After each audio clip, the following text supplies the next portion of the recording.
Genèse 2. Origine du samedi. Ainsi furent achevés les cieux et la terre et toute leur armée. Dieu acheva au 7e jour son œuvre qu'il avait faite. Et il se reposa au 7e jour de toute son œuvre qu'il avait faite.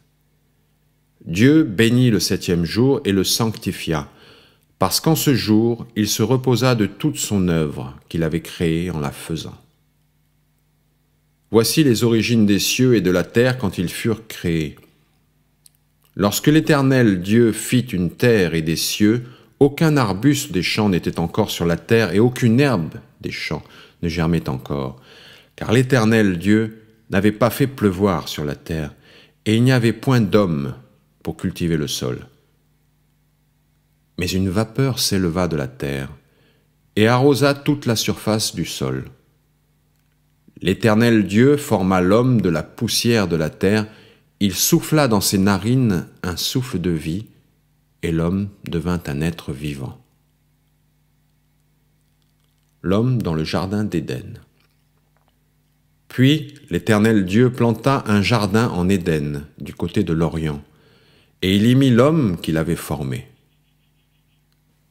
L'Éternel Dieu fit pousser du sol des arbres de toute espèce, agréables à voir et bons à manger, et l'arbre de la vie au milieu du jardin, et l'arbre de la connaissance du bien et du mal. Un fleuve sortait d'Éden pour arroser le jardin, et de là il se divisait en 4 bras. Le nom du premier est Pichon. C'est celui qui entoure tout le pays de Havila, où se trouve l'or. L'or de ce pays est pur. On y trouve aussi le bdellium et la pierre d'onyx. Le nom du second fleuve est Gihon. C'est celui qui entoure tout le pays de Couche. Le nom du troisième est Hiddekel. C'est celui qui coule à l'orient de la Syrie. Le 4e fleuve, c'est l'Euphrate. L'Éternel Dieu prit l'homme et le plaça dans le jardin d'Éden pour le cultiver et pour le garder. L'Éternel Dieu donna cet ordre à l'homme. Tu pourras manger de tous les arbres du jardin, mais tu ne mangeras pas de l'arbre de la connaissance du bien et du mal, car le jour où tu en mangeras, tu mourras. Création de la femme. L'Éternel Dieu dit: il n'est pas bon que l'homme soit seul. Je lui ferai une aide semblable à lui.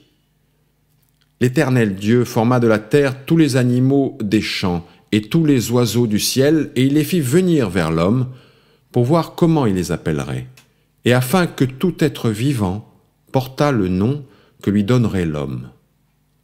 Et l'homme donna des noms à tout le bétail, aux oiseaux du ciel et à tous les animaux des champs, mais pour l'homme, il ne trouva point d'aide semblable à lui.